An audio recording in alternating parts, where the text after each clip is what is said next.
There's been talk of introducing a property tax for a long while, but what will that mean for those of us who bought in the boom and those who paid the maximum amount of stamp duty? Our property experts, Angela Keegan of myhome.ie and Carl Dieter of the Irish Mortgage Brokers, joins us now to explain what type of tax could be on its way in. And a very good morning to you both, and thank you for coming in. Good morning. Carl, you're all over this. We'll start with you this morning. It wasn't brought in, property tax, in the last budget, but it's definitely looking like it's going to happen within the next year anyway. Yeah, the last budget did indicate that a site value tax was something that the government were going to be looking at. It was also mentioned in the Commission for Taxation, it's in the programme for government, and it has also been mentioned in the EU IMF bailout.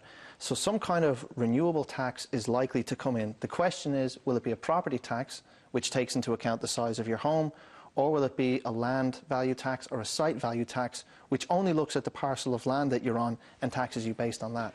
And that's the one you'd be in favour of? I'm a huge believer in it, yeah. I work with a group called Smart Taxes, and a huge amount of what we do is try to figure out better ways of taxing people, fairer ways of taxing people. I'm not a great believer in income tax. I think it's kind of ridiculous that somebody goes out and works and you're taking money from them. We should focus more on taxing assets, and in doing that we have a sustainable taxation, because the size of this country is somewhat limited in how much it will change every year, but the size of income tax receipts every year is shooting up and down, so it would be a more smoothed out, steady flow. So why in favour of the site value tax over the property tax? Well, a traditional property tax that hits you based on the size of your home actually would discourage you from doing things like putting on an extension, which is a good thing. You know, it provides work, it gives you more use of a home that you might need as your family grows. And a site value tax doesn't do that. What a site value tax does is look at the amenities in your area, and then it says those come at a cost. And when we do an infrastructure project in your area, that raises the value of your home. So what we're going to do is recapture that every year with this renewable charge. I think it's important to say that my support of it comes with a reduction in income tax obviously built into it, because the last thing anybody wants to see is just a new way for the government to grab money out of your pocket. Angela, you want to get in there? That would be absolutely my fear. We only have to look at what we believe is going to happen now with water charges. You know, the programme for government, we're hearing that, you know, water metering is going to be set up, and which of us can have an argument with paying for the water that we're going to use? But, you know, in the papers over the last few days, we've read that there's a charge of €175 going to be slapped on every household. Why? Because the government can't wait for the metering system to come in. And while, you know, in principle I would support some of what Carl is saying, I don't think you can have a site valuation tax without taking into account the amount of income coming into the house. Because, you know, you will have people who live, maybe it's a small house on a big site in a nice location. You'll have people, elderly people, who are no longer working. And I think, you know, the idea is good. If you look at us as a nation over the last number of years, the implementation of a lot of the ideas is where we've absolutely fallen down. And I think a lot of thought and effort would have to go into this before it's brought in a coherent, fair fashion. And I think the word fair is really important. And my fear is that's what's going to happen in the next budget. We already have €200 property tax, regardless of the size of your second home.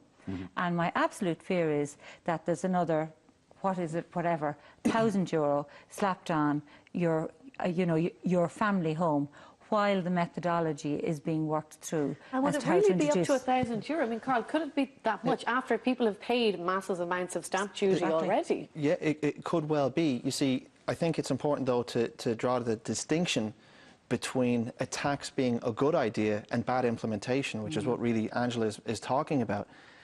Bad implementation is everywhere. The idea of a flat water charge is ridiculous. Why would you conserve water if everyone has to pay the same amount? In terms of it being fair, it actually is quite fair, because let's remember, only half of the properties in this country have a mortgage on them. So you can't just say, well, you've got the negative equity generation, all these people struggling. That's true. But does it represent the majority of households? It doesn't. And if someone is old and can't pay, well, then let them build up a deficit as time goes by. And when they pass on, you can then settle that out of their estate. There are ways to make it fair. But I don't think that it's fair to say that we want to have all of these services delivered to our homes, we want to have good roads, we want to have schools, because If you want it, then you have to pay for it. In Uruguay, every child going to school has a laptop computer because every house that's in a school area pays a small tax based on the property. Those are the kind of benefits we can have. These are the good things. I think it's important that if you focus on a tax, yeah, there are some bad things to it. I mean, you might have to pay it, but there's a lot of good can come from it too. For me, I think that's a situation, ideally, that we would love to get to.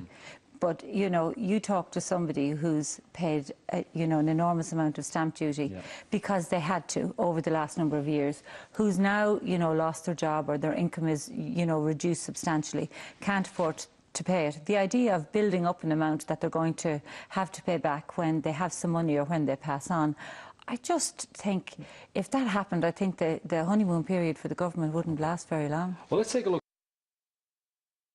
at a couple of sites that you've picked out. These are some places that are on myhome.ie. These are on myhome.ie, and I suppose I picked a number of different styled houses and different size houses. Now, and I suppose one of the reasons, or what I should say is, I think the first one we're looking at is a 3-bed in Rathfarnham. Okay. Now, a 3-bed in Rathfarnham, if that was on the same size site as, you know, a 5 or a 6-bed, they would pay the same site valuation tax, whereas if a property tax was brought in, it would be based on the size of the property. So, you know, normally what happens is people who can afford to pay more live in bigger homes, not necessarily on bigger sites. You know, you look at a fabulous 6-bed house in Carlow, and, you know, it may not be on a huge site, but and the services perhaps in Carlow will be charged at a lesser rate than they are in one of the urban areas. So you could say, well, somebody who's living in this style of home is going to pay less than somebody living in a modest home that happens to be in a bigger site in a different location. So yeah, it sometimes seems hard to defend, and when you say, oh, if you're better off you live in a bigger house, I would equally say that there's a lot of people who may be much older who have very low incomes and they live in massive houses. And how do you treat them fairly? Because then they're going to get punished for that. Site value tax is an important economic tool. It can prevent the boom bust that we've seen in the past. You can't land bank if there's a site value tax. So you can't buy some land and sit there for 30 years and not suffer a carry cost in the process. You have to keep paying every year, and that's the cost of speculation. It would get rid of development levies. At the moment, there's a series of very perverse incentives out there for people to develop anything, because local councils will turn around and say, well, this is our development levy if you want to build this house. It's effectively a legalized brown bag that you have to pay if you want to build something. That's totally wrong. It actually increases the price that you have to pay for a house because the tax is built into it. It's baked in.